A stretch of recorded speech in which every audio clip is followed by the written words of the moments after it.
Il est 12h18, nous changeons effectivement de sujet avec l'inquiétude des chefs d'entreprise face à la montée du nouveau Front populaire. L'un des points clés du programme, c'est le SMIC à 1 600 € net par mois contre 1 398,70 €. Il faut être précis aujourd'hui, soit une hausse de 14%.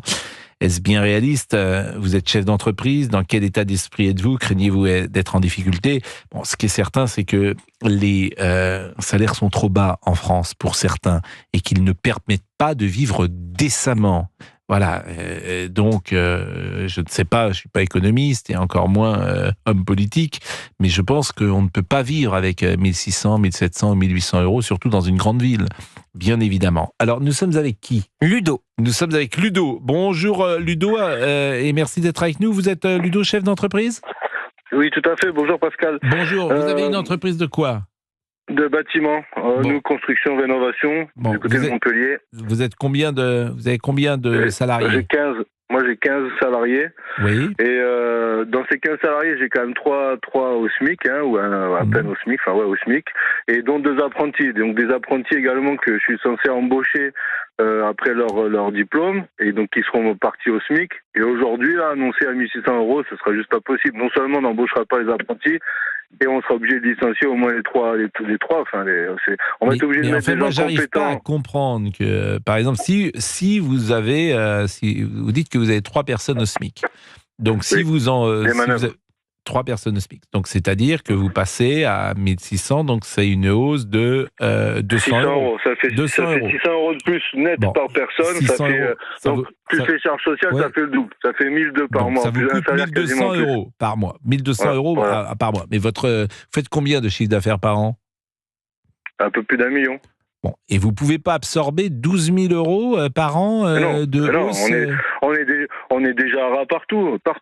Tout nous coûte tellement cher. On est à ras partout. Les prix ont fait qu'augmenter au niveau des fournitures. Déjà, on a dû augmenter les prix. C'est possible que vous disiez, je vous crois volontiers, mais vous sortez de l'argent quand même. Sur ces 1 million de chiffre d'affaires, il y a un petit peu. Vous êtes salarié ou vous prenez des dividendes ?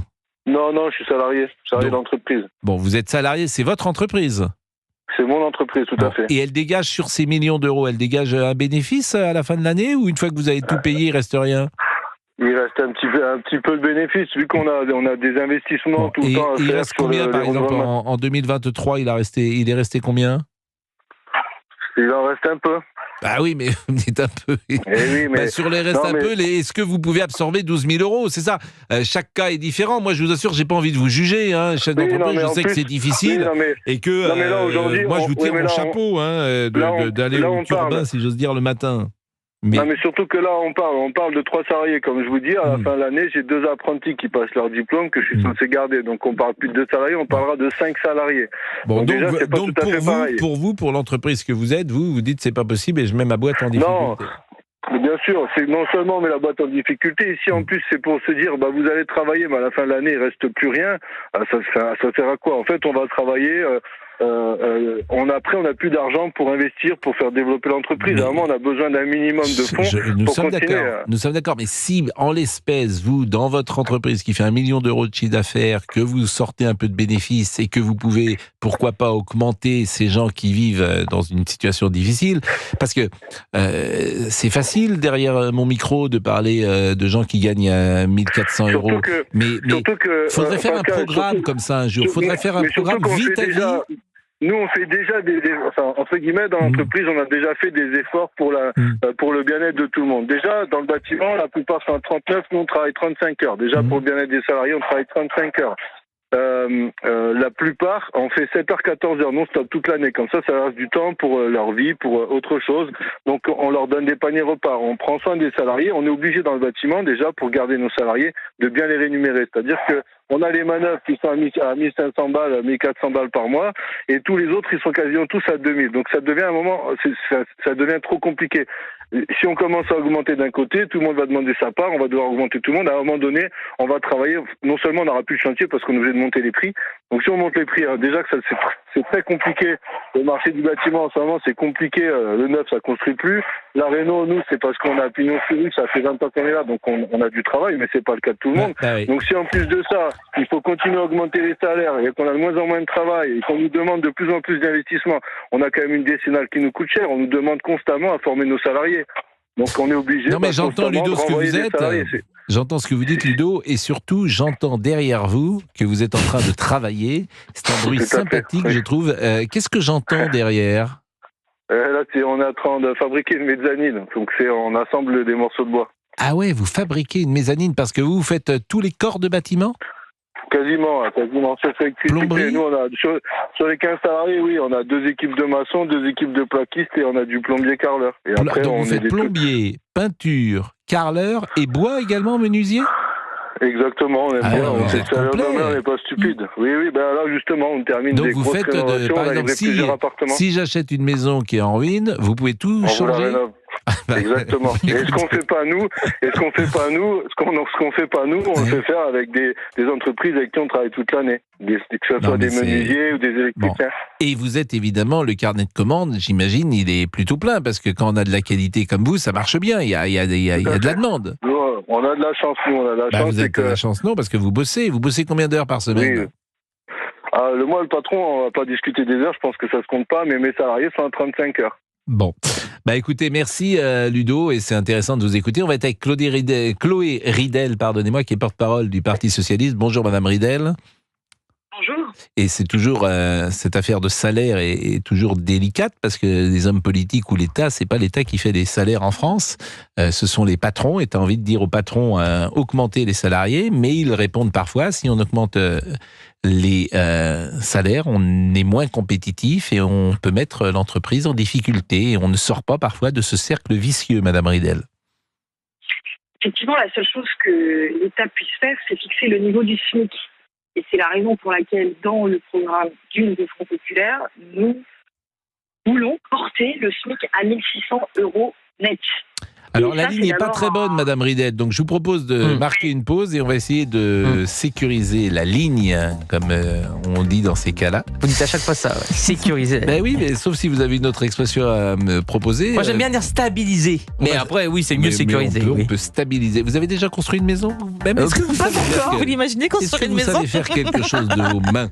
Alors là, à part nettoyer la table avec une éponge, non, rien du tout. Non, franchement, mais vous bricolez, vous bricoleuse? Ah, du tout. Vous bricolez. Monsieur Lafitte, il doit être bricoleur. Oui, dans mon pavillon, je suis obligé de bricoler un petit peu le jardin, de la peinture, du plâtre. Il veut pas payer, donc il a appris. Non, mais c'est vrai. Non, c'est pas vrai. Je fais appel aux artisans parce qu'on a des limites. Monsieur Tessier, il bricole. J'ai une perceuse, mais elle est sous le lit, elle n'a pas bougé depuis 2-3 ans. J'ai l'impression que c'est ça. C'est bizarre. Tous mes outils sont... La perceuse sous le lit, oui, c'est ambigu. J'ai l'impression que Monsieur Carassou-Magnan, il a réparé son scooter en bricolant. Pardon ? Excusez-moi. Je vous en prie. Il a réparé son scooter, Monsieur Carassou-Magnan, il s'est bricolé. Je sais bricoler, mais le scooter, je l'ai pas. Non, et qu'est-ce que vous savez faire de vos mains ? Je sais vous aimeriez pas le savoir. Faut demander à ses amis, ça. Non, mais arrêtez. Soyez pas vulgaire, s'il vous plaît. Non, mais voilà, est-ce que vous savez changer une ampoule ? Bien sûr. Planter un clou, peindre ? Absolument. Bon, et voilà, c'est bien. Les travaux de la maison classique, en fait. Les travaux de la maison, scier du bois, rentrer du bois, partir en forêt pour rentrer du bois pour l'hiver, couper des arbres. Ah, ça vous le faites souvent, vous. Vous rangez vos bûches, vous les mangez, les bûches. Il est 12h27. Un petit peu de bûche à bûche. Bûche à bûche. Ça, c'est monsieur. Il est reconduit l'année prochaine, monsieur Lafitte, ou pas ? Ça, c'est vous qui décidez. Ouais. Ah non, moi je ne décide. On peut faire un référendum, vous allez voir les votes. On va dissoudre. On va dissoudre. Faire une dissolution. Bon, il est 12h27. Je demande aux auditeurs d'Europe 1 de nous pardonner d'un peu de légèreté. Madame Ridel, nous allons la rappeler. Elle est porte-parole du PS, si on peut l'avoir. On est triste parce que nous avons rendu hommage pendant une vingtaine de minutes à Anouk Aimé. Et notamment, c'était très émouvant ce qu'a dit notre ami Barbelivien. Il a dit une phrase que j'ai écrite d'ailleurs. On n'osait même pas leur dire qu'on les aimait. Voilà une belle phrase. Il parlait de Jean-Louis Trintignant et d'Anouk Aimé. Il a dit on n'osait même pas leur dire qu'on les aimait. La pudeur. Non, grands. quand on aime quelqu'un, il faut le dire. Ça, c'est très important. D'accord. Mais oui, mais certains sont trop pudiques pour le dire, mais on regrette Oui. après. Ben oui, mais c'est important. Ça sent le vécu. Le professeur Boubouk va poser sa plaque dans Paris. Par exemple, si vous me disiez maintenant que vous m'aimez, ça me ferait plaisir. Mais moi, je vous aime. Ah bah voilà. Très bien. Je vous aime, m'aimer. Je vous aime aimé. Non, Oh oui, vous non mais avez dit d'accord. Oui, m'aimer. bon, oui. Mais bien sûr. Qui te tenait, Ah oui. Louis. Ça, tu l'as jamais dit, par exemple. Que tu l'aimais. Ah, j'ai lancé On n'a cette plus de pub. nouvelles de Louise. On la voit demain. Non. Si, on va boire un verre avec elle demain. Oui, oui. Où oui. ça? Ah bah non, je vais pas vous dire où, mais Bah pourquoi pas loin. On n'est pas invités, nous. Ah, moi, je suis pas On est invitée. pas- hein. bah, Non, attendez. non, c'est 15e interdit. arrondissement de C'est Paris. interdit aux plus de 30 ans. Et elle Oui. vient avec son fiancé? 12h20. Ah non, ça c'est méchant. Je vais pleurer pendant la pub. 12h29 à tout de suite. Méchant. 01 80 20 39 21 pour réagir avec Pascal Pro sur Europe 1.